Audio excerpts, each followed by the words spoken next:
बिस्मिल्लाहिर्रहमानिर्रहीम, अस्सलामुअलैकुम, सुबह खैर। आप देख रहे हैं एक्सप्रेसो, मैं हूँ हिना आदिल और मैं हूँ अली अनीक सैयद। उम्मीद आप खैर आफियत से होंगे, जहाँ भी होंगे हिफाजत से होंगे। जनाब, ठंडी ठंडी हवाएं चल रही हैं इस वक्त लाहौर में और मौसम खुशगवार हो गया है। हालांकि इतवार के रोज़ से हम देख रहे थे कि दोबारा से गर्मी की शिद्दत आना शुरू हो गई थी। दोपहर के वक्त जो है था इतवार को फील होना शुरू हुआ और फिर हमने देखा कि पीर का दिन जो था उसमें सख्त गर्मी महसूस हो रही थी, हफ्स महसूस हो रहा था। लेकिन इस वक्त की सूरत हाल ये है, ताज़ा तरीन सूरत हाल ये है कि ना सिर्फ पंजाब के मुख्तलिफ शहरों में, लाहौर में, बल्कि दीगर सूबों में भी, उसके भी मुख्तलिफ शहरों में इसको महसूस किया जा रहा है, ठंडी ठंडी हवाओं के इस सिलसिले को। मौसम तो खुशगवार हो गया है, हालात भी बेहतरी की तरफ जा रहे हैं। और सबसे पहले अगर हम बात कर लें जनाब पाकिस्तान की कोशिशों से, ईरान और अमेरिका की जो मुस्तकिल जंग के खात्मे पर इत्तेफाक हो गया और अमेरिका ईरान के दरमियान जो मुफाहमती याददाश्त है उस पर डिजिटल दस्तखत हो गए हैं। फ्रांस में फ्रांसीसी सदर के हमरा प्रेस कॉन्फ्रेंस करते हुए सदर डोनाल्ड ट्रंप ने यह कहा कि अमेरिका और ईरान के दरमियान मुआहिदा तय पा चुका है। आबनाए हुर्मुज़ जुम्मे तक मुकम्मल तौर पर खुल जाएगी और बहरी जहाज वहां से गुजरना शुरू हो चुके। डोनाल्ड ट्रंप की गुफ्तगू आपने सुनी। तेहरान में प्रेस कॉन्फ्रेंस करते हुए ईरानी वज़ारत ख़ारजा के तर्जुमान इस्माइल वक़ाई ने कहा है कि गुज़श्ता 24 घंटों में अहम पेशरफ्त हुई है। ताहम इस माहिदे का मतलब ये नहीं है कि ईरान, इसराइल और अमेरिका की कार्रवाइयों को भूल जाएगा।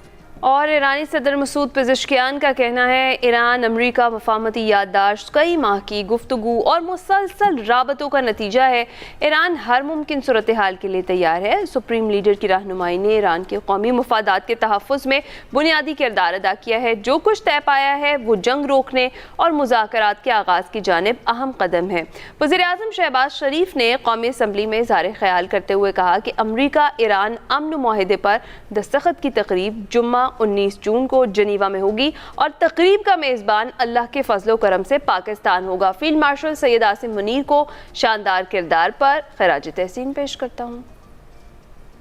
अल्लाह ताला का बेपाया फजलो करम है कि आज दुनिया ने अमन का एक तारीखी संगमेल अबूर किया है।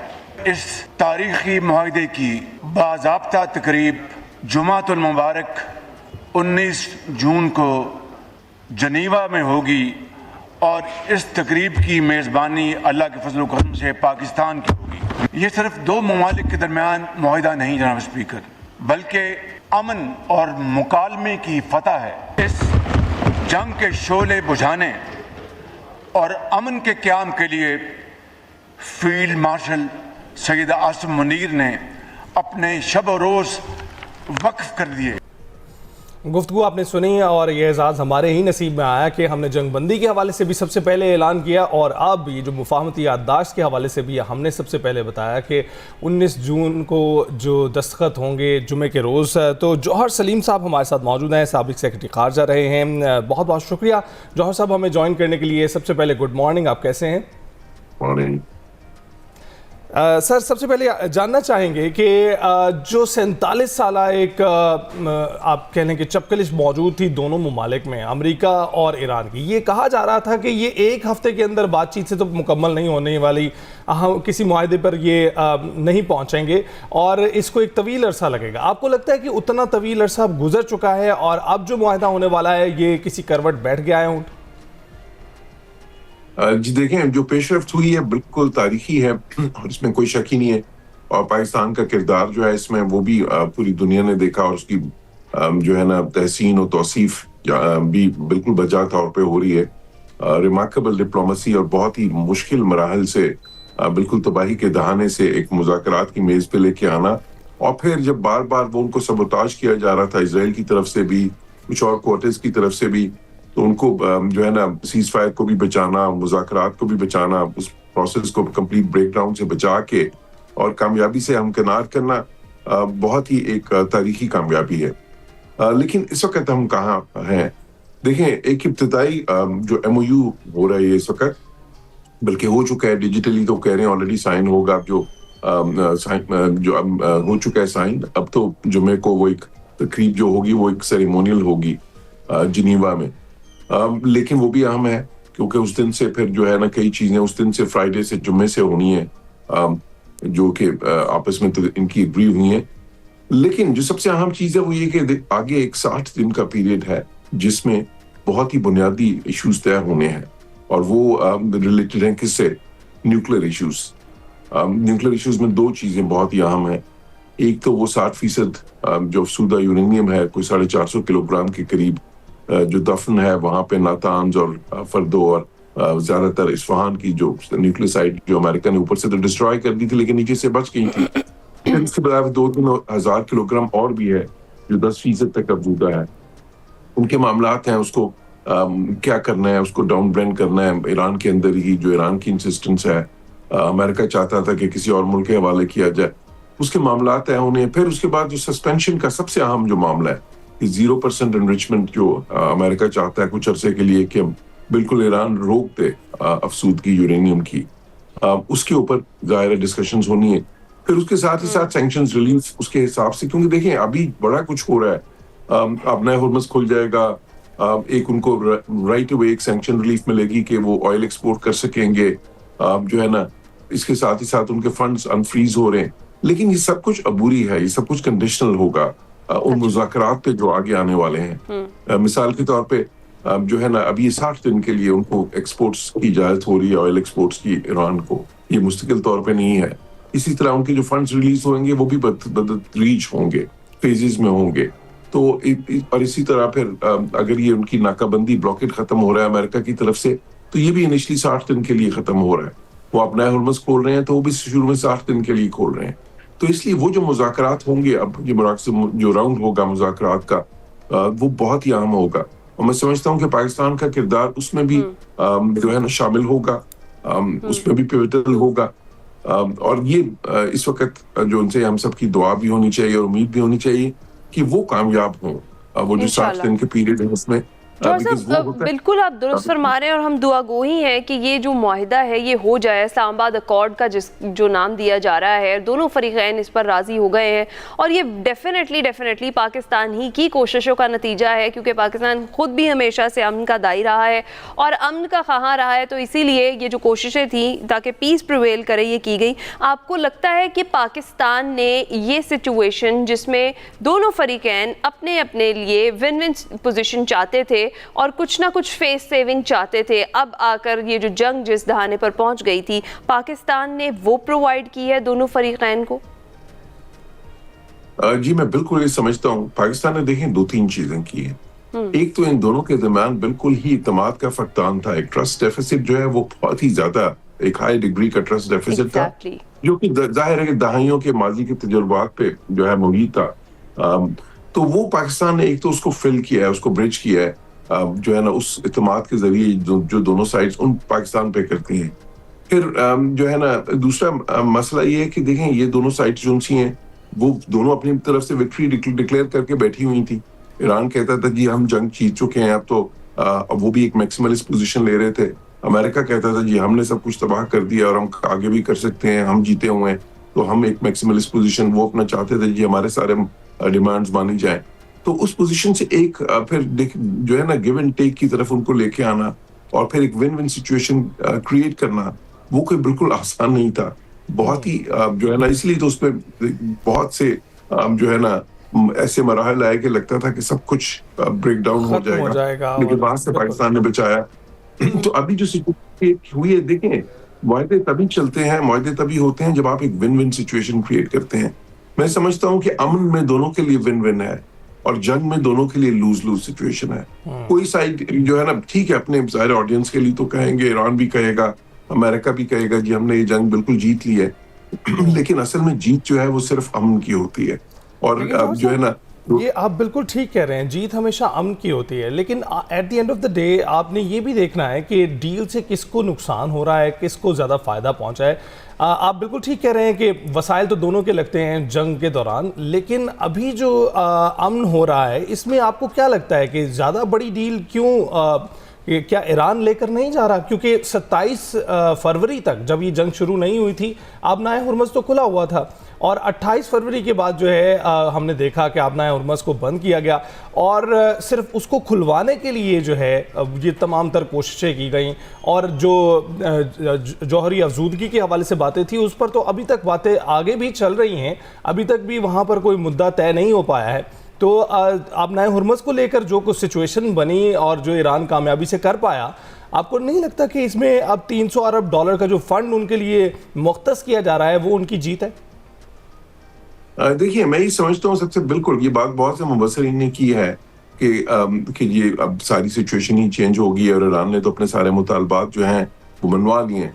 अच्छा, मैं ये समझता हूँ कि देखें, at the end of the day ये जंग शुरू हुई थी किस बात पे कि जी वो जो न्यूक्लियर इश्यूज हैं दोनों, ये जो मसला है इसका सस्पेंशन का कि जीरो एनरिचमेंट हो, और ये जो अफसूदा यूरेनियम उनके पास 60% तक है, और 60% जो अफसूदा यूरेनियम होता है वो वेपन्स ग्रेड से जो कि 90% होता है, 90% उससे कोई बहुत ज्यादा दूर नहीं होता, टेक्निकली बहुत ही करीब होता है। आप समझ लें कि 1% या 2% और काम सिर्फ चाहिए होता है आपको 60% से 90% तक जाने के लिए। तो जंग उस बात पे शुरू हुई थी, अभी भी वही बात कायम है कि जी सैंक्शंस रिलीफ तभी मिलेगी जब वो न्यूक्लियर पे दोनों चीज जो है वो डिमांड जो अमेरिका की है वो पूरी होंगी, या उस पर जो भी उनके आपस में तय पाएगा।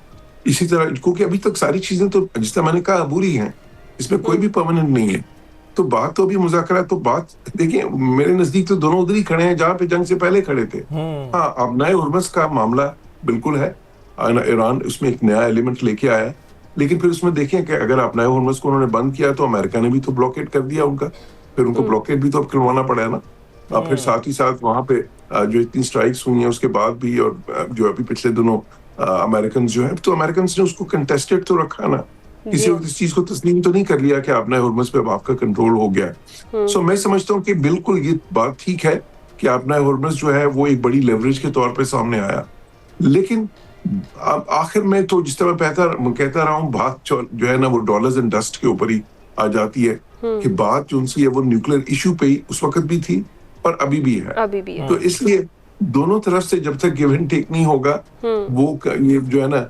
वो बात बनेगी नहीं, क्योंकि अभी तो ये इब्तिदाई मरहला एक तय हुआ है ना।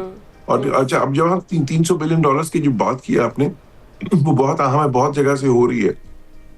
देखिए उसकी जब जुजियात आपके सामने आएंगी तो फिर ये पता चलेगा कि वो कोई ऐसा नहीं है कि वो अमेरिका की तरफ से कोई वो जो है ना उनको रेपरेशंस दी जा रही हैं। वो उस वक्त चलेगा कि उसमें काफी सारी तो इन्वेस्टमेंट्स शायद होंगी उनकी तरफ से, जिसमें उनको भी फायदा होगा। वो एक अमेरिकन जो देखेंगे वो जब भी पैकेज लेके आएंगे वो ऐसा पैकेज लाएंगे जिसमें उनको भी बहुत फायदा होगा। बिल्कुल ऐसा ही है, बिल्कुल ऐसा है। बहुत शुक्रिया, जौहर सलीम साहब हमारे साथ मौजूद थे। और पाकिस्तान की सालिसी में जो ईरान अमेरिका के दरमियान वफामती याददाश्त पर दस्तखत होने हैं जिनीवा में, उस सारी सिचुएशन पर हम बात कर रहे थे। अभी ब्रेक पर जाएंगे।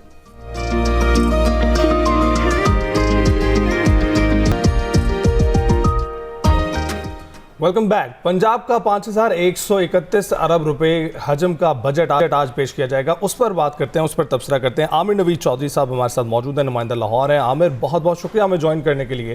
क्या तफसीलात हैं? पंजाब का जो आज है 5000 अरब रुपए से जायद का बजट आज पेश किया जा रहा है, और उस पे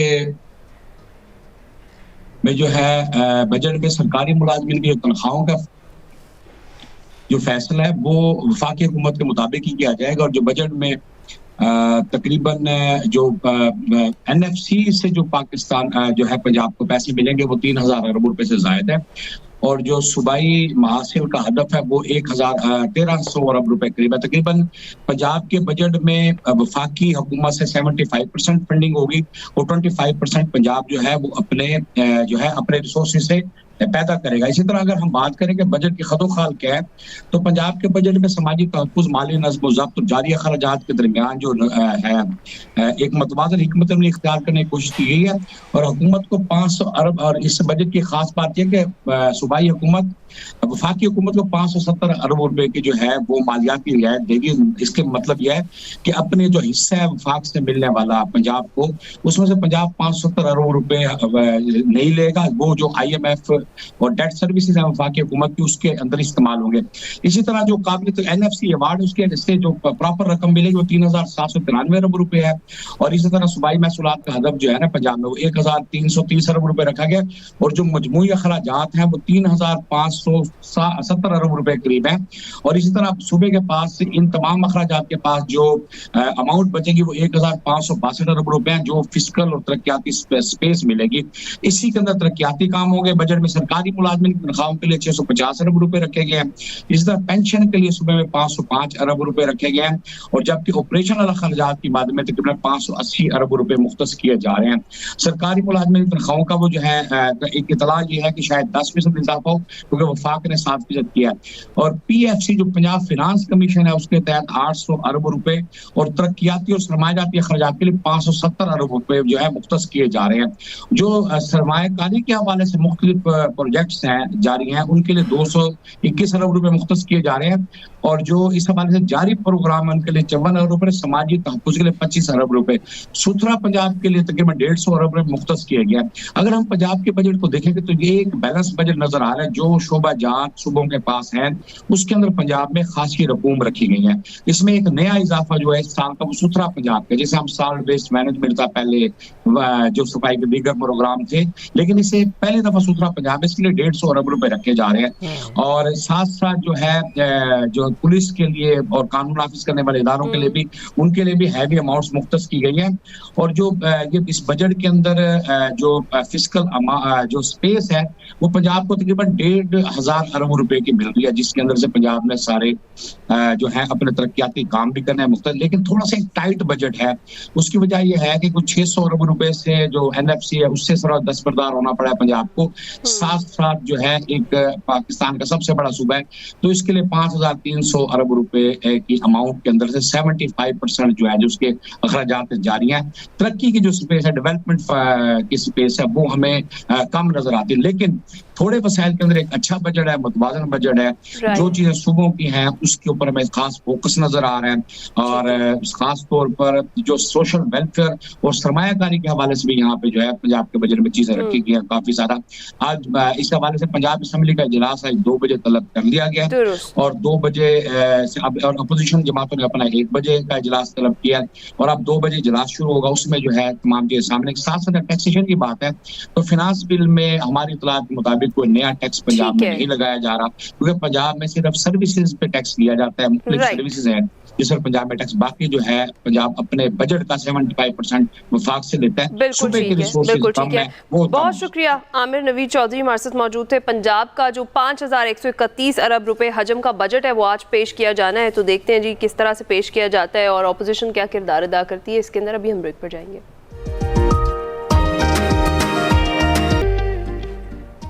वेलकम बैक टू एक्सप्रेसो जी। एक बार फिर से बात करते हैं पाकिस्तान की कोशिशों से। ईरान और अमेरिका मुस्तकिल जंग बंदी हो चुकी है, इस पर इत्तेफाक हो चुका है और जुम्मा 19 जून को पाकिस्तान की ही मेज़बानी में मफाहमती याददाश्त पर दस्तखत होंगे। पाकिस्तान अगेन होस्ट करेगा जनीवा में, लेकिन ये जो मुज़ाकरात हैं ये होने हैं और इस मफाहमती याददाश्त पर दस्तखत होने हैं।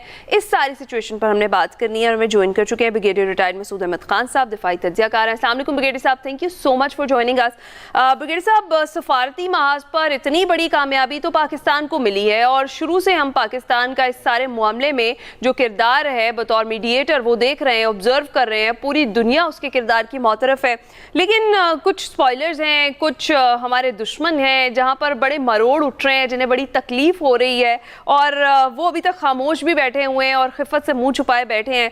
क्या कहेंगे आप? जी बहुत शुक्रिया। देखिए इस पूरे डिप्लोमेटिक जो एफर्ट पाकिस्तान ने की है, तो पाकिस्तान है जिस तरह हम कहते थे कि नेट सिक्योरिटी प्रोवाइडर है, साउथ एशिया में है net security stabilizer, South Asia में नेट सिक्योरिटी प्रोवाइडर। अभी वेस्ट एशिया में देखें, आप लेबनान को देख लें, लीबिया को उठा के देख लें, सऊदी अरब के साथ आपके ताल्लुकात देख लें, कतर का वर्ल्ड कप आपने कराया, आपकी प्रेजेंस जियो स्टडी GCC कंट्रीज के ऊपर आपका इन्फ्लुएंस वहाँ पे है। सो आपकी बड़ी रेलेवेंस है। So Pakistan has emerge as a global diplomatic force के तौर पे और इस्लामाबाद हैज रिप्लेस जो दुनिया में बहुत सारे कैपिटल थे। कतर की बात होती थी एज ए पीस के ब्रिज कैपिटल फॉर पीस, तो अब हमने जिस तरह हमने इनको प्लेटफॉर्म भी दिया। सो देखें, तकलीफ बहुत सारों फोर्सेस को है। सबसे ज्यादा तकलीफ देखो इंडिया को है। इंडिया की वो जो खिफत हुई है, जो उनको लास्ट ईयर की जो एक ह्यूमिलेटिंग डिफीट हुई, फिर डिप्लोमेटिक डिफीट हुई, and Pakistan has taken over the responsibility in South Asia. So we have replaced India security provider भी, हम यहाँ पे खिते के अंदर बैठे हुए हैं। सो पाकिस्तान के रेलेवेंस है। दैट्स वाई फाइनेंशियल टाइम्स ने लिखा था कि जब वो डिस्क्राइब कर रहे थे फिल्म मार्शल आसिम मुनीर की पर्सनालिटी को, तो उन्होंने कहा था कि एक मिडिल पावर को भी रिप्रेजेंट करते हैं, फिर एक मल्टी अलाइनर भी हैं। कि इसका मतलब ये था कि हमारे ताल्लुकात देखिए, we are not in any game. हमारे ताल्लुकात चाइना के साथ भी है, अमेरिका के साथ भी है, रशिया के साथ भी है, और जीसीसी या वेस्ट एशियन कंट्रीज के साथ भी। सो हमारी वो एक किस्म की रेलेवेंस थी। सो इंडिया को बहुत तकलीफ है। दैट्स वाई वो हर मुमकिन कोशिश, आज IJK में जो कुछ हो रहा है ये उनके बिहाफ पे, के बिहाफ पे लोग वहां पे करवा रहे हैं। दहशतगर्दी अफगानिस्तान से पाकिस्तान में हो रही है, वो इंडिया करवा रहा है। So that is one thing. इसके अलावा इसराइल को यकीनन उसमें कोई बिलाशुबा कोई डाउट नहीं है, तो दुनिया को नजर रखनी चाहिए कि इसको वो स्पॉइल कर रहे, बिल्कुल कोशिश करेगा। तीसरी इंपॉर्टेंट चीज है, अमेरिका के अंदर भी हार्ड लाइनर्स बैठे हुए हैं जो आपके हैं कि क्रिश्चियन ज़ायनिस्ट कहते हैं, या फार राइट के जोश लॉबी है, वो इसको इन्फ्लुएंस करके मजीद गड़बड़ करने की कोशिश करेंगे। और कुछ वो पाकिस्तानी हैं, आपको पता है, जो मुल्क से बाहर बैठे हुए हैं, उनको बड़ी तकलीफ हो रही है। वो यूट्यूबर जो है कि पाकिस्तान की कामयाबी हुई है और पाकिस्तान का एक नाम है, अब वो बड़े तकलीफ से कह रहे हैं कि पाकिस्तान प्रिवेल कर गया है, पाकिस्तान की रेलेवेंस बढ़ गई है, पाकिस्तान की लीडरशिप की बात सुनी जा रही है। तो ये वो चार रास्ते इसको कोशिश करेंगे, लेकिन पाकिस्तान प्रिवेल कर गया है, रियलाइजेशन अमेरिका में भी है। और दैट्स वाई प्रेसिडेंट ट्रम्प ने देखे जिस तरीके से वो अपना एसर्ट करने लगे हैं अपने पावर ओवर इजराइल। तो मेरे ख्याल में, क्योंकि प्रेसिडेंट ट्रम्प के लिए भी इम्पोर्टेंट है, मिड टर्म इलेक्शंस भी आ रहे हैं, पब्लिक ओपिनियन भी है, तो ये MOU 19 को साइन होगा और इंशाल्लाह जो अल्टीमेटली जो एग्रीमेंट होगा, और it will be endorsed by United Nation Security Council. बिल्कुल ब्रिगेडियर साहब, बिलाशुबा जो हमारा किरदार है उसको तो शशि थरूर साहब भी इंडिया से जो है उसकी तारीफ़ कर रहे हैं, और हम देख रहे हैं कि ना सिर्फ वो जो नाकदीन थे पहले, वो भी किसी तरह से कायल हो चुके हैं। लेकिन इस वक्त जो ताज़ा तरीन सूरत हाल है जिसमें हम देख रहे हैं ईरान अमेरिका मुआहदा इलेक्ट्रॉनिक दस्तखत हो चुके हैं, आपको क्या लगता है कि इस मुआहदे से किसको क्या मिलेगा? और जो 300 अरब रुपए के, 300 अरब डॉलर के जो असासे बताए जा रहे हैं कि अब मुख्तस किए जाएंगे ईरान के लिए, जिसको वो यूटिलाइज कर सकेगा अगर उस पर अमलदारी करता है जो मुआहदा होता है, तो इसको कैसे देखते हैं आप? जबकि उनके अपने जो 24 अरब डॉलर के असासे हैं वो मुंजमद ही रहेंगे, कैसे देखें इसको? जी हाँ, देखिए अभी कुछ जो इतलात है लीक है, ईरान ने कुछ लीक किए हैं, कुछ अमेरिका की तरफ से आए हैं। तो अब प्रेसिडेंट ट्रम्प ने कल बात की है कि हम पब्लिक करेंगे एक्चुअल उसमें पॉइंट्स क्या हैं, लेकिन चंद पॉइंट्स पे सबका इतफाक है, जो दोनों मानते हैं कि ईरान इस बात पे इतफाक किया है कि वो एटम बम नहीं बनाएगा। लेकिन कामयाबी ईरान की उसमें क्या है, उन्होंने कहा कि इन्रिचमेंट वो करेंगे, और इन्रिचमेंट पीसफुल पर्पसेस के लिए करेंगे। तो पहले अमेरिका ने जीरो इन्रिचमेंट की बात की थी, लेकिन अब अमेरिका उससे पीछे हट गया। सेकंड इंपॉर्टेंट चीज है, वो इस पीरियड में दे विल सेल जो अब उनका ऑयल है, और वो इंटरनेशनल रेट्स पे करेंगे। पहले सैंक्शंस थे तो वो उनकी मजबूरी थी, आधी कीमत पे बेच रहे थे, तो अब वो भी उनको फायदा होगा। स्ट्रेट ऑफ हॉर्मुज पे देखें कि अभी तो खुल गया है, लेकिन यह एक मैकेनिज्म बनेगा। ऑल्दो टोल फ्री की बात अमेरिका ने की है, लेकिन ईरानीज कह रहे हैं कि इसमें कोई फी का सिस्टम हो कि जिसमें एटलीस्ट वो अपने रिकंस्ट्रक्शन के लिए ये पैसे हैं, तो उस पर हो सकता है मैकेनिज्म बनेगा। और ईरान की बड़ी इंपॉर्टेंट जो शदीद ख्वाहिश है कि Lebanon should remain part of this entire deal, कि वहाँ पे हो, तो वो उसमें शामिल किया गया है। लेकिन वहाँ पे इजराइल के अज़ाइम मुख्तलिफ हैं, और बाकी जो डिटेल डिस्कशन होगी देखें आफ्टर 19 जून के बाद से होगी, जिसमें मॉडल आप तो देखें चीजें ऑलरेडी सब कुछ डिस्कशन हुआ है, लेकिन 19 के बाद ये दोबारा बैठ के डिटेल्स, जो एक्सपर्ट्स बैठेंगे, टेक्निकल एक्सपर्ट्स बैठेंगे, न्यूक्लियर रिलेटेड लोग बैठेंगे, मैरीटाइम एजेंसी के लोग बैठेंगे, सारे बैठ के, और तमाम स्टेक होल्डर्स को will be taken on board करके फिर ये एक फाइनल एग्रीमेंट बनेगा। और फिर वो जब एग्री होगा तो that will be endorsed then by United Nation Security Council. Right. और ब्रिगेडियर साहब, जियोपॉलिटिकल इम्प्लीकेशंस इस डील की जो होंगी उस पर भी जरा क्विकली रोशनी डालिएगा। देखें, जिससे ये है कि जो अभी की खित्ते के अंदर स्पेशली हम बात करते हैं तो जीसीसी कंट्रीज में या वेस्ट एशिया के अंदर आप देखें कि वहाँ पे डायनेमिक्स अभी चेंज हो जाएंगे। ईरान आप देखें नेक्स्ट 5 to 10 years विल emerge as one of the leading powers in West Asia. मतलब 3-4 ममालिक को वहाँ पे माना जाता है, तो उसमें चौथी बड़ी ताकत जो होगी वो ईरान होगी, पॉलिटिकल और मिलिट्री ताकत होगी। सो इससे क्या ड्रा आप कंक्लूजन कर सकते हैं कि जीसीसी कंट्रीज को अब उनको ये दे मस्ट रियलाइज कि वो अमेरिका के अम्ब्रेला के अंडर सिक्योरिटी के लिए हमेशा नहीं रह सकते हैं। उनकी सर्वाइवल और अंडरस्टैंडिंग यही पे है कि पीसफुल को एग्जिस्टेंस होनी चाहिए। तो देयरफॉर उनका जो मिसट्रस्ट है, ट्रस्ट डेफिसिट है ईरान के साथ, that has to be scaled down, और उसके लिए उनको आपस में बैठना होगा। और उसके लिए सऊदीज ने एक बड़ा अच्छा आइडिया दिया है था कि हेलसिंकी मॉडल उन्होंने कहा था हमें फॉलो करना चाहिए। 1975 में जब कोल्ड वॉर थी दरमियान में वेस्ट और ईस्ट के दरमियान, रशिया और अमेरिकन पार्टीज के दरमियान, तो ये एक एग्रीमेंट हुआ था। इसमें ये डिसाइड किया गया था कि they will respect each other sovereignty. It was a sort of a non aggression pact. तो इस तरह की डेवलपमेंट यहाँ खित्ते में हो सकती है, क्योंकि आप देखें ना जीसीसी कंट्रीज भी डिवाइड है। यूएई और कुवैत और बहरीन एक तरफ है, बाकी सऊदी अरब, कतर है और ये ओमान एक तरफ है। सो मेरे ख्याल में दिस रिक्वायरमेंट एक अंडरस्टैंडिंग होगी। और आप देखेंगे it will B Pakistan again कि तमाम चीज़ों को पाकिस्तान ही एड्रेस करवाएगा। और आज देखेंगे वेस्ट एशिया में ऑलरेडी एक कोलिशन बनने जा रही है, एक डिफेंसिव फोर्स बन चुकी है ऑलमोस्ट, जिसमें पाकिस्तान है, तुर्किया है, इजिप्ट है, सऊदीज है, और वाज़े मैसेज है इजराइलीज के लिए अगर आप कोई एक्सपेंशन डिजाइन पे हैं तो हम यहाँ पे तैयार बैठे हैं। बिल्कुल आप ठीक कह रहे हैं, यहाँ पर इत्तेहाद नज़र आता है। और जो अभी भी ये जो 300 अरब डॉलर का जो फंड है मुख्तस किया जा रहा है, ये भी जो खलीजी इत्तेहादी ममालिक हैं उनके इश्तराक से ही ये किया गया है। देखते हैं कि अब ये मुआहदा जब साइन होता है बाकायदगी से और उसके बाद जो 60 दिन का टाइम दिया गया है उसमें क्या होता है। ब्रेक के बाद हाजिर होंगे।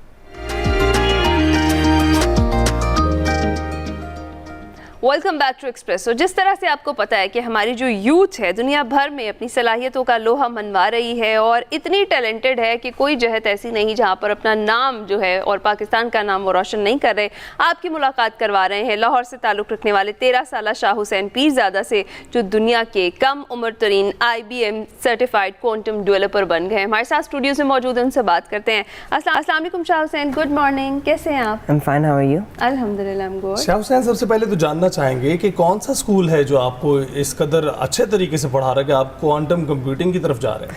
अभी तो I am not going to any school, everything is home school. और होम स्कूल की वजह से मुझे फ्रीडम मिलती है कि अपने एकेडमिक एक्टिविटीज़ के साथ मैं अपने जो एक्स्ट्रा करिकुलर एक्टिविटीज़ जैसे क्वांटम की सर्टिफिकेशन की है, क्वांटम फिज़िक्स, अभी तक कोई स्कूल नहीं है जो क्वांटम फिज़िक्स कराता है, क्वांटम कंप्यूटिंग कराता है। जो होम स्कूलिंग है मुझे एक सेंस ऑफ फ्रीडम देती है कि अपने एकेडमिक एक्टिविटीज़ के साथ भी मैं अपने जो हॉबीज़ है ना, जो अपने एक्स्ट्रा करिकुलर एक्टिविटीज़ है उनको फ्यूज़ कर सकता हूँ। अच्छा, ये बताइए कि ये जो सफ़र है शुरू कैसे हुआ? क्वांटम कंप्यूटिंग की तरफ आपका इंटरेस्ट कैसे डेवलप हुआ? क्वांटम कंप्यूटिंग एक रात में, वन डे में नहीं हुआ। This is a whole journey and this happened when I was 7 years old। मैं सोचता था कि जो मैं गेम खेलता अपने लैपटॉप पे ना, टैबलेट पे, वो खेलता तो हूँ पर वो चलती कैसे है, वो बनती कैसे है। जब कोरोना वायरस हिट हुआ, जब क्वारंटीन हुआ, तो ऑनलाइन क्लासेस का दौर शुरू हो गया। Everyone was taking online classes. I saw opportunity that if there is a class in America, in Lahore or any country, there is no boundaries in learning. From there I learned Python, then machine learning and then deep learning. Then I thought that if उस time पे almost business जो AI से related है ना नहीं है, उसको AI आना ज़रूर था। तो मैं सोचता था फॉर नाउ AI का बूम है, AI की बैंड वैगन है, what is after AI, what is the next generation. और अपने रिसर्च पे मैं क्वांटम फिज़िक्स से आया, और क्वांटम फिज़िक्स में मैं आंसर से आया क्वांटम कंप्यूटिंग। और क्वांटम कंप्यूटिंग से मैं सोचता था कि for example Python is one of the many languages of computing, C++, C#, Java. I chose Python because it was the best for the niche I was doing, machine learning and deep learning. फिर मैं सोचा था quantum के लिए best language कौन सी है, और जो गोल्ड स्टैंडर्ड था दुनिया के अंदर और जो ओवरऑल बेस्ट था वो था किस्किट के लिए, और इस वजह से मैं किस्किट और क्वांटम कंप्यूटिंग के अंदर है। तो ये क्वांटम कंप्यूटिंग के बारे में हमारे आम नाज़रीन को क्या बताएंगे? Quantum computing in short first classical computer होता है जो हमारा आम कंप्यूटर होता है। ज़रूरी नहीं है कंप्यूटर डेस्कटॉप हो, वो लैपटॉप भी हो सकता है, फ़ोन भी हो सकता है, नहीं कैमरा हो सकता है, जो नॉर्मली वर्क करता है। क्वांटम कंप्यूटर एक ऐसे तरह का कंप्यूटर जो क्लासिकल कंप्यूटर की नेक्स्ट जनरेशन है, जो उसके बाद आएगा, और ऐसे नहीं है कि उसको ख़त्म कर देगा, पर उसको बूस्ट करेगा, उसको सुपर चार्ज करेगा। जैसे एक CPU होता है, फिर GPU आया था, हम ये तो नहीं कहते थे GPU CPU को ख़त्म कर देगा, उसको हेल्प करता है। ऐसे QPU क्वांटम प्रोसेसिंग यूनिट, वो CPU GPU को एड करेगा, हेल्प करेगा ऐसी चीज़ों में जो क्लासिकल कंप्यूटर खुद नहीं कर सकता। ये तो आपने कंप्यूटर्स की बात की है, बट यू नो व्हाट, आपको देखकर लग रहा है कि एक जनरेशन भी दूसरी जनरेशन को टेक ओवर करने वाली है। तो बहुत बहुत शुक्रिया शाह हुसैन हमें ज्वाइन करने के लिए। शाह हुसैन हमारे साथ है और बातचीत कर रहे हैं, और उनकी बातचीत से आप अंदाज़ा लगा सकते हैं कि हमारा टैलेंट इस वक्त कहाँ पर खड़ा है। बहुत शुक्रिया शाह हुसैन, ब्रेक के बाद अस्सलाम।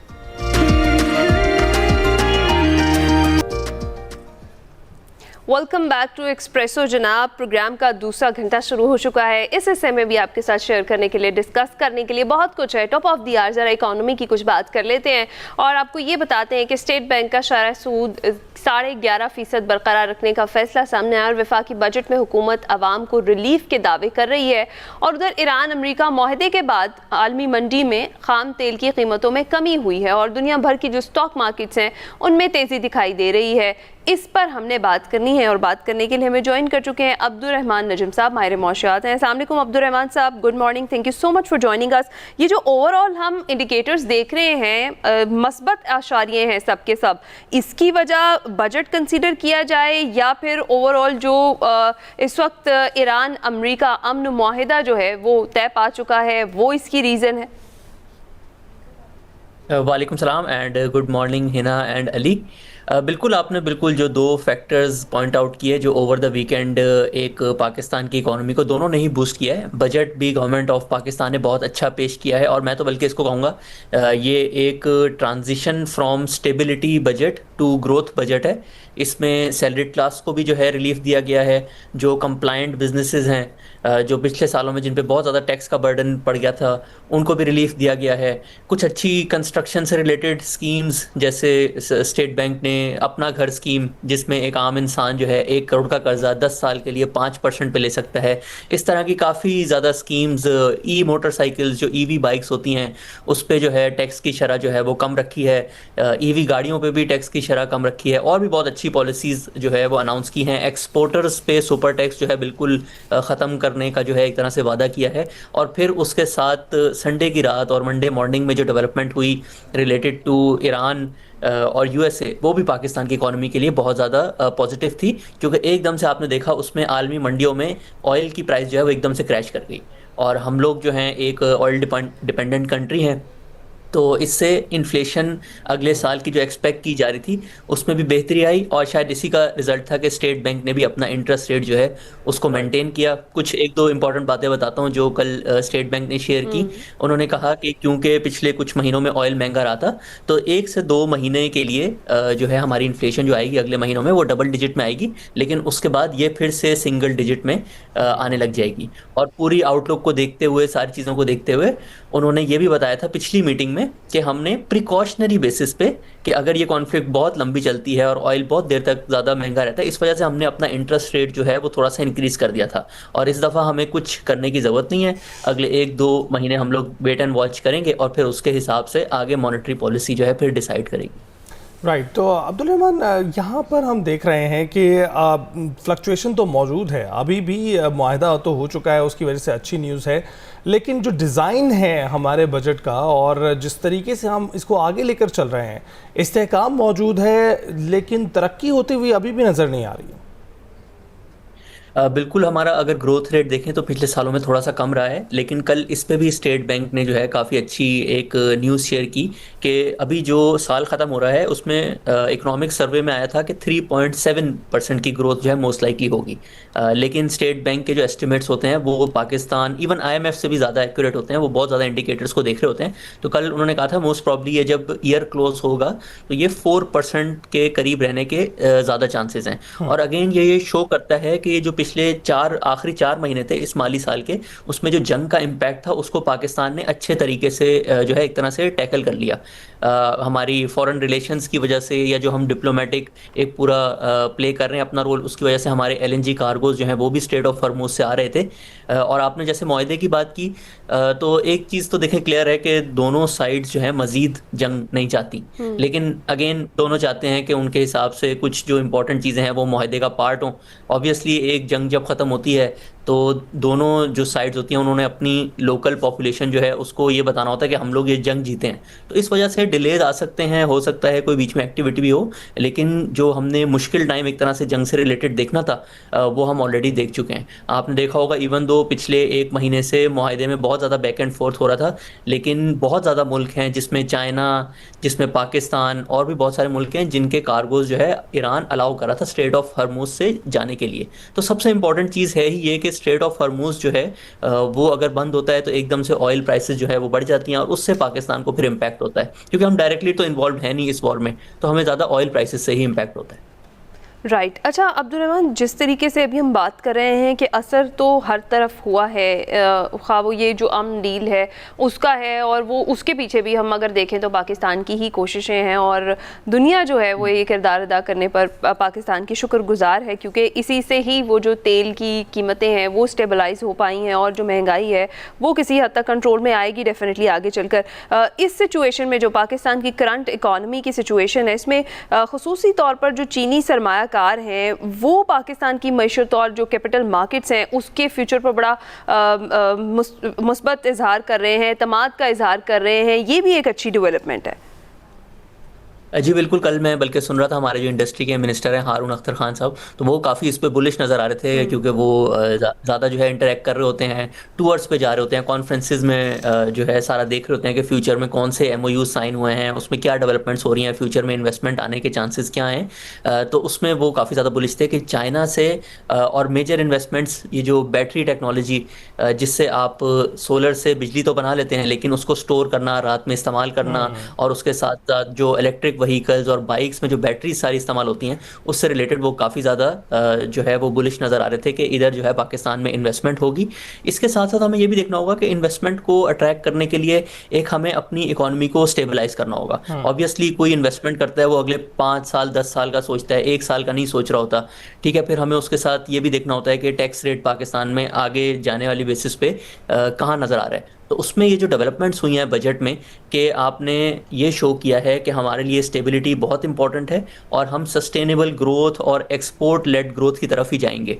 बल्कि मैं आपको एक और इम्पॉर्टेंट चीज़ शेयर करता हूँ कि अब पाकिस्तान में एक्सपोर्ट्स को ग्रो करने के लिए जो 3 मेजर मसाइल थे, एक था महंगी बिजली, एक था इंटरेस्ट रेट और एक था टैक्स रेट, तीनों पे काफ़ी ज़्यादा डेवलपमेंट्स हुई हैं पिछले 2 सालों में।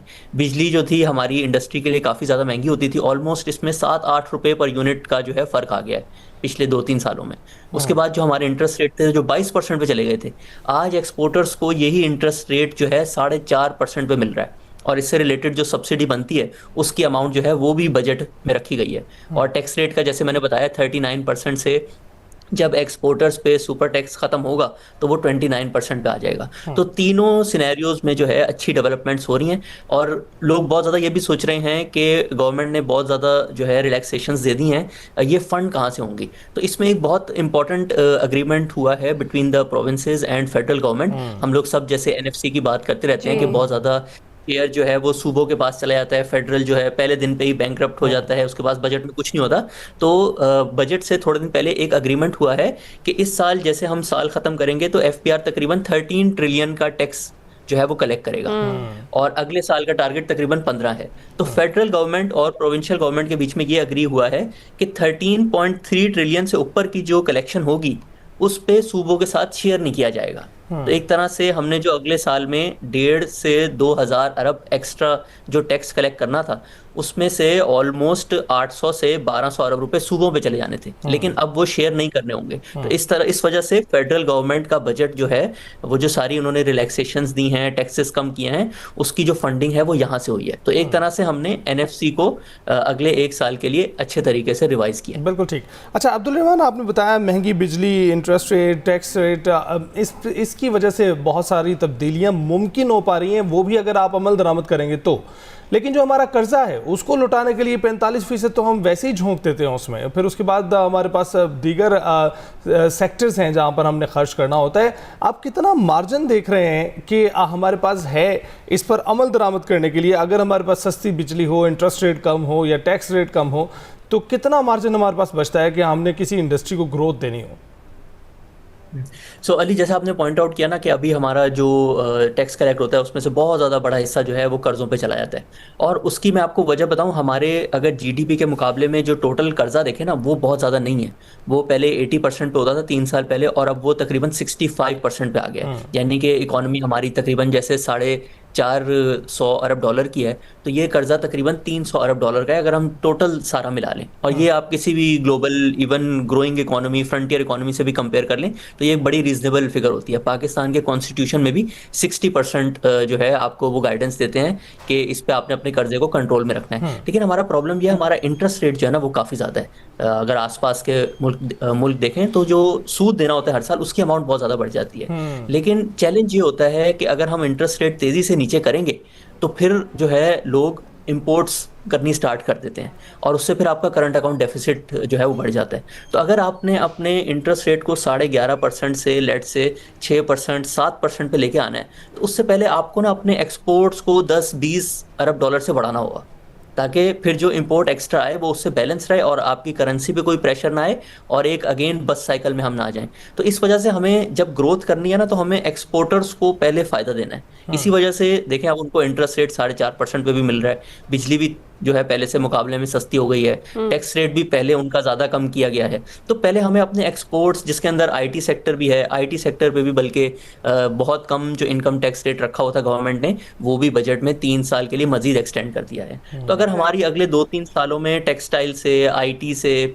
दूसरे सेक्टर से ज़रा 10-15% की ग्रोथ आएगी, तो फिर हम ज़्यादा एक्सपोर्ट कर रहे होंगे, रेमिटेंसेस हमारे ऑलरेडी काफ़ी अच्छे हैं, तो फिर हम लोग अपने इंटरेस्ट रेट को नीचे ला सकते हैं, अपने इंपोर्ट्स को ग्रो कर सकते हैं। अच्छा और अब्दुल, इसी से रिलेटेड जिस तरीके से अभी हम बात भी कर रहे हैं, अगर एफडीआई की बात करें तो वो कितना ही होगा, 2-4-5%, उसकी भी एक लिमिट है डेफिनेटली। तो जो हमारे अंदर से जो इन्वेस्टमेंट्स हैं उनका भी तो एक मेजर रोल है ना, तो उस पर भी ज़्यादा फोकस करने की डेफिनेटली ज़रूरत है। बिल्कुल, एफडीआई, बल्कि मैं आपको इस तरह एक्सप्लेन करता हूँ कि एक होता है एफडीआई जो कि जब आता है जब आपने कॉन्स्टेंटली 4-5 साल के लिए अच्छी स्टेबिलिटी और अच्छी ग्रोथ शो करती हो। क्योंकि एफडीआई आती है, उसको 3-4 साल लगते हैं पूरी अपनी फैक्ट्री सेटअप करने में, फिर उसका काम शुरू होता है, तो वो बहुत ज़्यादा जो है वो कॉशियस होते हैं और वहीं जगहों पर ज़्यादा इन्वेस्टमेंट जाती है जहाँ का लॉन्ग ट्रैक रिकॉर्ड हो स्टेबिलिटी का और ग्रोथ का।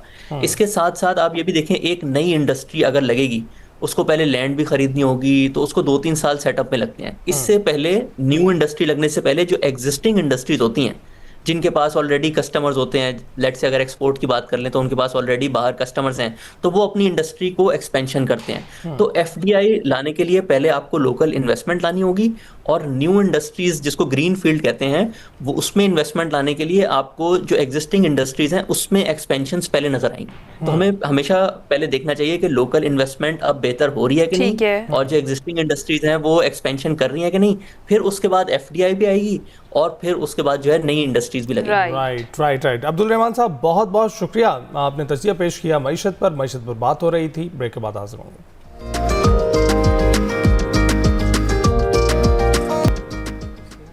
Welcome back. कल पीसीबी चेयरमैन मोहसिन नकवी ने प्रेस कॉन्फ्रेंस की और अहम ऐलान किया है, और उनके मुताबिक पाकिस्तान क्रिकेट बोर्ड ने अपने खिलाड़ियों के सेंट्रल कॉन्ट्रैक्ट्स का जो सिस्टम है उसमें अहम तब्दीलियां की हैं। एक नया अंदाज होगा, मुनफरिद स्ट्रक्चर होगा, वो मुतारिफ करवाया जाएगा, उसका ऐलान कर दिया गया है। उसी पर तबसरा करना है, चर्चा करना है। सलीम खालिक साहब, स्पोर्ट्स के तजियाकार, हमारे साथ इस वक्त मौजूद हैं। बहुत बहुत शुक्रिया सलीम भाई हमें ज्वाइन करने के लिए। गुड मॉर्निंग, कैसे हैं आप? मैं ठीक हूँ, आप लोग कैसे हैं? खैरियत से? बिल्कुल ठीक था। अल्हम्दुलिल्लाह। अच्छा ये बताइएगा कि ये जो नया स्ट्रक्चर मुतारिफ करवाया जा रहा है, इसकी ज़रूरत क्यों पेश आई? ज़रूरत इसलिए पेश आई है कि जो हमारी नेशनल टीम की भी रिसेंट परफॉर्मेंस है, रिसेंट क्या बल्कि कुछ सालों से परफॉर्मेंस काफ़ी ख़राब है। ख़ास तौर पे जो आईसीसी इवेंट्स होते हैं तो उनमें हम लोग बहुत पीछे नज़र आते हैं, चाहे वो परफॉर्मेंस हो, स्किल्स हो या हमारी जो फिटनेस नज़र आए। तो उन सबको देखते हुए इन्होंने जायज़ा लिया होगा, जो पीसीबी का थिंक टैंक है उसने फिर अंदाज़ा लगाया होगा कि काफ़ी सारी कोताहियाँ प्लेयर्स की तरफ से भी होती हैं। तो प्लेयर्स को तो हमारे काबू किया जा सकता है एक ही चीज़ से, वो है पैसा। तो जब सेंट्रल कॉन्ट्रैक्ट ही आप इतना सख्त बना देंगे तो फिर वो बाकी चीज़ों पर ज़्यादा तवज्जो देंगे। इसीलिए यहाँ पर अब इतने ज़्यादा इन्होंने सख्तियाँ कर दी हैं या ऐसी चीज़ें हैं तो बेसिक सी, लेकिन अब उनका इम्प्लीमेंट ज़रा किया जाएगा ज़रा सख्ती से, तो होपफुली इससे बेहतरी है और प्लेयर्स भी ज़्यादा चीज़ों का ख्याल रखें और फिर जाके लॉन्ग अगर हम देखें तवील अरसे में हो सकता है इसका फर्क पड़े पाकिस्तान टीम परफॉर्मेंस पे। तो सलीम खालिद साहब, जो तब्दीलियां हैं, इन तब्दीलियों से डेफिनेटली आप कह रहे हैं कि इन द लॉन्गर रन फ़र्क ज़रूर पड़ेगा। तो इस जो स्ट्रक्चर है इसके अंदर होगा क्या? हर फॉर्मेट की अलग पहचान, अलग शनाख्त और तरजीहात होंगी, उनको एक्सेप्ट किया जाएगा, और क्या क्या मेजर तब्दीलियाँ हैं जो की गई हैं? बिल्कुल ऐसा इन्होंने किया है कि मुख्तलिफ, जैसे पहले होता था ना ABCD कैटेगरीज होती थी, अब इस चीज को अलग कर दिया है। ओके। अब टेस्ट वाला अलग है, वाइट बॉल वाले अलग हैं, T20 फ्रेंचाइज अलग है, इस तरह से कर दिया है।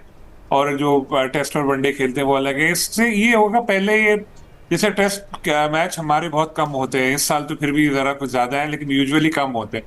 तो जो टेस्ट प्लेयर है उसको भी कभी कभी फील होता था कि यार मैं तो क्योंकि सिर्फ टेस्ट खेलता हूँ तो मुझे देखो इतने कम पैसे मिलते हैं, T20 जो है वाले हैं वो इतने कमा लेते हैं। कभी कभी T20 वाले भी ये सोचते होंगे कि यार ये देखो ये टेस्ट वाला जो है इनके इतने मैच है और इसके पैसे मेरे बराबर है। तो ये सारी चीजें, कभी कोई लड़का ये कहता था कि देखो भाई मैं इतना बड़ा प्लेयर हूँ, मुझे इन्होंने C कैटेगरी में डाल दिया, कभी कोई कहता होगा कि मुझे B में रखा है हालांकि A में रखना चाहिए। तो ये सब चीजें जो है अब खत्म हो जाना चाहिए। और जिस तरह पीसीबी ने बताया था कि 85% इसमें अब जो है वो डाटा बेस्ड काम होगा सारा, उसके थ्रू पता लगेगा।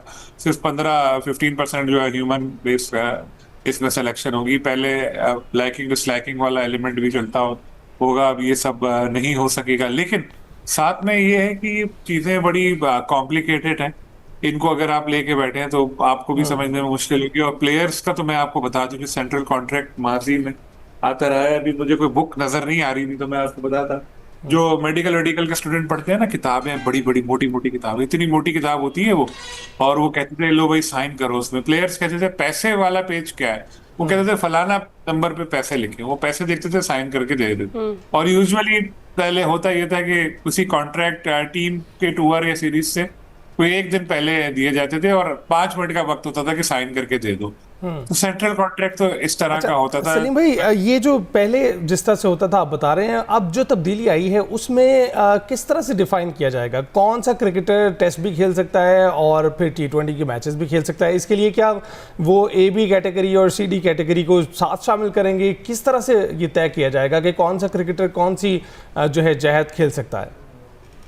ये तय ये नहीं करेंगे, ये तो चल रहा है ना कि कौन सी टीम में हमारे कौन सा प्लेयर ऐसा है जो कहाँ पे खेलता है। जैसे सिर्फ टेस्ट की कैटेगरी अलग की है, लेकिन टेस्ट में कौन से ऐसे प्लेयर हैं हमारे जो सिर्फ टेस्ट खेलते हैं, इनको अलग करना इतना इजी है नहीं। मुझे तो शान मसूद का नाम समझ आ रहा है, सऊद शकील का नाम समझ आ रहा है, मोहम्मद अब्बास का नाम समझ आ रहा है जो सिर्फ टेस्ट खेलते हैं। नहीं तो ये जो बाकी प्लेयर्स हैं ज्यादातर वो खेल ही रहे होते हैं दूसरी तर्ज की क्रिकेट भी, चाहे वो बाबर हो, शाहीन भी हो। रही बात, एक अच्छी चीज उन्होंने और की है कि डोमेस्टिक क्रिकेट खेलना लाजमी। तो डोमेस्टिक क्रिकेट तो हमारे बड़े प्लेयर खेलते ही नहीं है, ना बाबर, ना शाहीन, ना रिजवान, जितने हैं वो कहाँ कितनी क्रिकेट खेले। रिजवान ने तो फिर भी शायद खेले हो, बाबर शाहीन तो बिल्कुल भी नहीं खेलते। तो अगर ये इसके अलावा एक फिटनेस मेडिकल टेस्ट लिया जाएगा, फिटनेस टेस्ट लिया जाएगा, वो भी बड़ा एक हार्ड होगा, और उसके बाद एक परफॉर्मेंस भी आखिर में देखी जाएगी। तो ये सारी चीजें मिलाकर फिर इनको तय करेंगी। लेकिन जाहिर है ये पीसीबी का डिसीजन होगा पास्ट की क्रिकेट में देख के कि कौन सा प्लेयर किस तरह की क्रिकेट के लिए बेहतर है। जो व्हाइट बॉल के लिए उसको सिर्फ व्हाइट बॉल में रखेंगे और जो टेस्ट का है उसको सिर्फ टेस्ट में रखेंगे। ये पीसीबी क्राइटेरिया सेट करेगा। लेकिन मेरा नहीं ख्याल कि इसमें ऐसा होगा कि किसी को खाली टेस्ट कॉन्ट्रैक्ट मिला है तो उसको वाइट बॉल में नहीं ले सकते, जहाँ जिसकी जरूरत होगी वो वहां पर उसको ठीक लेते है, रहेंगे। लेकिन उसको वहाँ यूटिलाइज भी किया जाएगा। ठीक है, बहुत शुक्रिया सलीम खालिद साहब हमारे साथ मौजूद थे, और देखते हैं कि इन तब्दीलियों का असर कौमी टीम की परफॉर्मेंस पर भी होता है या नहीं होता। अभी ब्रेक पर जाएंगे।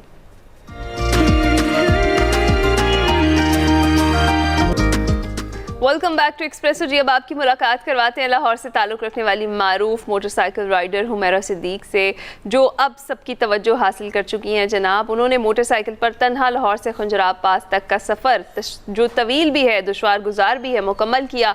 और ये सफ़र जो है एक महज मुहिम जो ही नहीं था, बल्कि ख़वातीन की खुद एतमादी, आज़ादी और मजबूत इरादों की एक शानदार मिसाल था। यही वजह है कि आज उनकी खिदमात और कामयाबियों को आलमी सतह पर सराहा जा रहा है। हाल ही में आज़रबाईजान के दारुल-हुकूमत बाकू में मुनक़िदा इंटरनेशनल विमेन अवार्ड्स 2026 में हुमैरा सिद्दीक को ट्रैवल एंड टूरिज्म अवार्ड से नवाजा गया। मजीद हुमैरा हमारे साथ मौजूद है, उनसे बात करते हैं। अस्सलाम वालेकुम हुमैरा, गुड मॉर्निंग। वालेकुम अस्सलाम, मैं ठीक हूं, आप कैसे हैं? अल्हम्दुलिल्लाह। सबसे पहले तो ये बताएं कि आपको डर नहीं लगा? किस चीज़ का? आप अकेली जा रही हैं, सोलो राइड कर रही हैं, ऊपर से बाइक पर हैं, बाइक का ट्रैवल मुश्किल है, फिर खुंजराब पर जो है ऑक्सीजन की कमी होती है, इतने सारे फैक्टर्स हैं। कोई भी जाते हुए जो है 32 बार सोचेगा। आपने क्या सोचा? बस मैंने यही सोचा कि मुझे खुंजराब जाना है। डर इसलिए लगा जब आप ज़िंदगी में कुछ करने का सोचते हैं ना, कि मैंने अपनी लाइफ में ये अचीवमेंट करनी है, और फिर उसके पीछे आप अपनी मुश्किलात, अपनी चीज़ें देखते हैं, तो फिर आप कोई डर नहीं रहता, कोई खौफ नहीं रहता, तो फिर आप अपने सफ़र पे निकल जाते हैं। तो मेरे साथ भी कुछ ऐसा ही हुआ था जब मैं बिल्कुल अकेली टूर में निकली थी। अच्छा हुमैरा, इसके पीछे सोच क्या थी? क्योंकि ये खुंजराब तक का तो वो सफ़र है जिस पर गाड़ी पर जाने के लिए भी थोड़ी लंबी प्लानिंग करके सोचना पड़ता है, अपने आप को तैयार करना पड़ता है। आप बाइक लेकर ही निकल गई।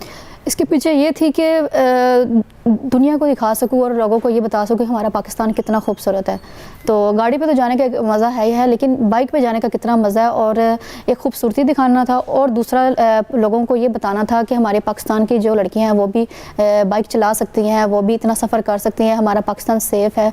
इस वजह से मैंने बिल्कुल सोलो और मैंने इतना लंबा टूर किया था। एक लड़के को जाने के लिए इतनी इजाज़तें लेनी पड़ती हैं और पाकिस्तान में आपको पता ही है कि ख़वातीन जो है वो वैसे भी सोलो ट्रिप्स अवॉइड करती हैं। आपको किसी से कोई इजाज़त लेनी पड़ी हो, या जब आप जा रही हो बता कर कहीं हो कि मैं जा रही हूँ और जो है मुझसे राब्ते में रहिएगा? बिल्कुल प्लान आपके पास हो? फैमिली को बता के गई थी। जारी बात है, उनका हौसला, उनकी हिम्मत, उनका एतमाद मेरे साथ था, जिसकी वजह से मैंने ये इतना लंबा सफ़र किया। वरना अगर आपको पता है कि फैमिली की सपोर्ट ना हो तो आप एक कदम भी नहीं चल सकते। तो जैसे कि आप लोगों को शायद पता है, यानी मेरा इलाका भी उखाड़ा है, तो वहाँ पर इस चीज़ को अच्छा भी नहीं समझा जाता। तो वहाँ की एक लड़की का इस तरह इतना सफ़र करना, और इसके पीछे भी एक लंबी कहानी है, टाइम शॉर्ट है, तो उसके पीछे कहानी ये है कि लड़कियों को मना किया जाता है कि बाइक नहीं चलानी, ये अच्छी चीज़ नहीं है। तो वो सोच मेरे दिमाग से आज तक निकली नहीं है। अरे वाह, और आपने उसको चैलेंज समझ के उठा दिया। आप बताएं कि इस सफ़र के दौरान कोई चैलेंजेस थे जो बतौर खातून आपको फेस करने पड़े?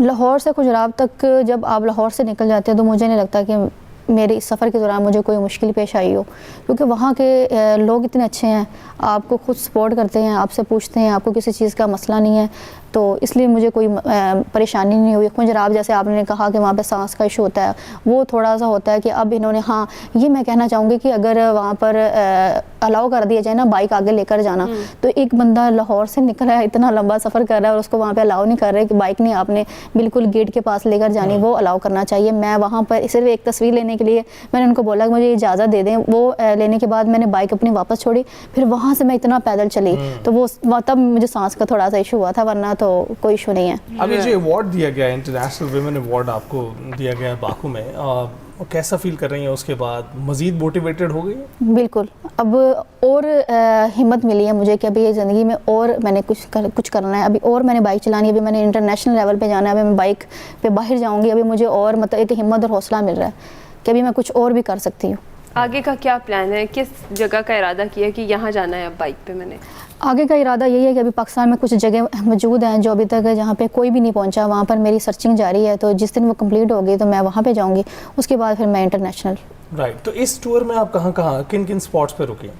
ये जो खुंजराब का किया है, यहाँ से मैं लाहौर से जहाँ पर मुझे लगता है यहाँ खूबसूरती है, यानी कि नारान के रास्ते में जाते हुए वहाँ पे बिल्कुल ग्रीनरी सी आती है, ऐसे लगता है कि कारपेट सारा, तो वहाँ पर मुझे ना हमेशा अच्छा लगता है, वहाँ पर मैं रुकती हूँ। स्कर्दू हुंजा रुकने का? स्कर्दू नहीं मैं अभी तक गई, वहाँ पर मैंने जाना है बाइक पे, वहाँ पर मेरा भी जाने की विश है। चले, we wish you all the best कि आप वहाँ पर भी जाएं और मज़ीद भी अवार्ड्स हासिल करें और यूं ही ख़वातीन का हौसला भी बढ़ाती रहें जो अभी अपने घरों में बैठे हैं, सोच रही हैं, ख्वाब देखती हैं, ट्रैवल की ख्वाहिश है उनकी। तो भाई एक अमली सबूत हमारे पास मौजूद है जिससे आपका तारुफ करवाया, मुलाकात करवाई। अभी जाएंगे एक ब्रेक पर।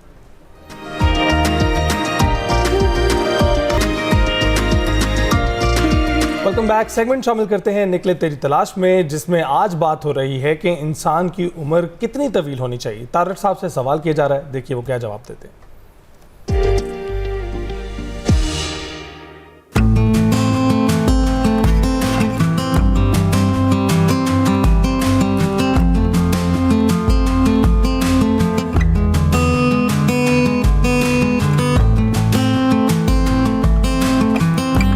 अस्सलाम वालेकुम नाज़रीन, मैं वकार अहमद और आप देख रहे हैं निकले तेरी तलाश में। हरारी ने कहा है कि जो शेवर मुर्ग है उसकी तादाद दुनिया में बेताशा बढ़ चुकी है। तारीख में मुर्गों की तादाद इतनी ज़्यादा नहीं बढ़ी जितनी अब बढ़ी हुई है। क्या शेवर मुर्ग ये क्लेम कर सकता है कि वो एक सक्सेसफुल स्पीशी है क्योंकि अब उसको कंट्रोल इन्वायरमेंट के अंदर एयर कूलर लगे हुए हैं, उसको सामने खाना मिलता है, उसको देसी मुर्ग की तरह जगह जगह ख़राब नहीं होना पड़ता एक छोटे छोटे दाने के लिए। तो क्या वो सक्सेसफुल स्पीशी है? तो तवीलुल उम्री जो है उसके वाले से वो कहते हैं कि इंसान ने सबसे बेस्ट ऑप्टिमल लाइफ जो गुजारी है वो हंटर की गुजारी है। वो अब एग्रीकल्चर में, फिर उसके बाद मेडिसिन का दौर आया, बहुत तवीलुल उम्र हो गया, लेकिन क्या वो एक सक्सेसफुल स्पीशी है? सर आपसे ये सवाल है कि तवीलुल उम्री किस हद तक मतलब होनी चाहिए? एक तो मैं माइंड करता हूँ आपने हमने मुर्गों के साथ तशबीह दे दी, लेकिन बहरहाल हम ब्रॉयलर नहीं है कम से कम। ज़ाहिर मेरी उम्र जो है 87 है और ये मैंने कोई एहतियातें नहीं की लंबी चौड़ी। और लोग कहते हैं कि जी राज क्या है, मैं कह रहा हूँ राज बस यही है कि मतलब कि अपने आप को खुला छोड़ दो, एहतियातें वगैरह जो होते हैं बेजा। तो आई डोंट नो, ये अल्लाह ताला की मर्ज़ी कि वो यहाँ तक ले आया, लेकिन आई फील कि मतलब मेरी बर्थडे हुई 87, छोटा सा घरेलू फंड, मैं अपनी बर्थडे नहीं सेलिब्रेट ना करता हूँ ना करवाने देता हूँ, मतलब क्या करना है। तो आई फेल्ट वेरी गिल्टी जब मैंने अपने बेटों को देखा कि उनके बाल सफ़ेदी। तो I asked my self what am I doing here. ठीक है उनको तमानियत है, बेटी को है, लेकिन मतलब एक ख़ास मौका मुनासिब हो ना, तो उसमें थोड़ा सा मुझे होता है हमेशा। बल्कि एट टाइम्स पता नहीं एक जगह मुझसे पूछा गया कुछ, तो मैंने कहा मैं 70 बरस का हूँ, एंड सडनली आई रियलाइज कि मैं 87 बरस का हूँ। तो मुझे एक कभी सी तारी हुई, आई डिडंट रियलाइज कि मैं इतना बूढ़ा हो चुका हूँ, और करता भी नहीं हूँ यहाँ पे नॉर्थ में जब आ गया हूँ, तो इसीलिए ना आई डोंट रियलाइज इट। तो वो अपना जो है जापानीज़ वहाँ पे रिसर्च हो चुकी है मेडिसिन वगैरह कि जो इंसान को बड़ी आसानी से 150 तक ले जाया जा सके, और दे आर कंसिडरिंग, उसमें मुख्तलिफ अवामिल है कि फिर क्या सारे उनके बाल बच्चे दोस्त यार भी उसी उम्र को पहुँचेंगे या सिर्फ अगर वही उम्र को पहुँचेंगे तो इससे हॉरेबल ज़िंदगी और क्या होगी। वो कहा जाता है ना, सिकंदर आज़म आब हयात की तलाश में गया तो पीने लगा तो एक कौवा बैठा था, उन्होंने कहा मत पीना। मैंने ये पिया था 2000 साल से, ना मेरे बाल बच्चे रहे, ना मेरे आसपास, ना मेरा कबीला रहा, और मैं मौत की आरजू करता हूँ तो मौत भी नहीं आती। तो तवीलुल उम्री जो है एक ख़ास हद से ज़्यादा एक अज़ियत है, एक सज़ा है। मसलन एक ऐसी मुझे याद आ गया कि मैं वहाँ पे बर्न गया स्विट्ज़रलैंड, तो मैं एक सस्ती जगह ठहर गया, जो भी थी वहाँ बूढ़े रहते। तो मेरी जो दोस्त थी जिप्सी, वो मुझे लेने आई, उसके बाद उसने मेरा बंदोबस्त किया। तो मैंने उसको कहा कि बहुत बूढ़े हैं, कि कौन लोग हैं, क्योंकि वो हॉस्टल सा था, वाजबी से पैसे दे के बाहर। और रात को भी मैंने देखा कि वहाँ उनकी आवाज़ें आ रही हैं अजीब सी, और मुझे वो बहुत हसरत से नहीं गुस्से से देखते थे कि ये नौजवान है, तब मैं था और हम बूढ़े हो चुके हैं। अच्छा, तो उसने एक बात कही थी विच आई बिलीव, और वो ये थी कि इनको आर्टिफिशियली ज़िंदा रखा गया है, दवाइयाँ दे के, इंजेक्शन दे के सारा। आज भी ओवरऑल मेडिकेशन जो है उस लेवल पे पहुंच गई है कि कई लोग जो हैं वो सिर्फ उसके सहारे ज़िंदा है, और उसमें मैं भी एक मिसाल हो सकता हूँ। लेकिन आई फील कि भाई तवील उम्री खास मसलन मेरे हम असर जितने लोग 2-3 रह गए, I feel lonely at times. और बहुत सारे अब तो मेडिकल इतनी आगे, क्लिनिकल डेथ हो जाती है, CPR VPR दे के करके फिर वापस ले आते हैं, तो इस तरह भी है। सर ये बताएं कि एक तो आपकी जिस्मानी सेहत है, उसके वाले से तो मैं कुछ ज़्यादा नहीं कह सकता, लेकिन जो आपकी मेंटल हेल्थ है उसके वाले से मैं ये कह सकता हूँ कि कारवांसराय की 155 एपिसोड्स हो चुकी हैं। शायद बहुत रेयर हुआ है कि आपने कभी ड्यूरिंग प्रोग्राम, क्योंकि आप सारा फिल्म बदी करते हैं, तो कभी आपने रुकवाया हो या इस तरह हो कि मुझे कोई चीज़ याद नहीं आ रही। शायद कोई 1-2 दफ़ा हुआ हो, कभी नहीं। आपकी यादाश्त मुझसे बहुत बहुत बेहतर है। उसकी वजह मुझे एक ही समझ आती है कि ये जो आपने काम आप काम किए जा रहे हैं, आप लिखी जा रहे हैं, आप ये प्रोग्राम कितना हेक्टिक होता है, बहुत मुश्किल होता है, ये किए जा रहे हैं। शायद इसकी वजह से भी मेंटल हेल्थ, क्योंकि हमारे अमूमी तौर पे 70 साल से ऊपर एक वो वाली प्रेस्टीज, और वो क्या बाबा जी जो हैं वो दही लेने गली के नुक्कड़ तक भी नहीं जा सकते, ये भी उनका। तो शायद लोग खुद भी हो अपने आप को वो कर लेते हैं। हाँ, इसके मुख्तलिफ अवामिल हो सकते हैं।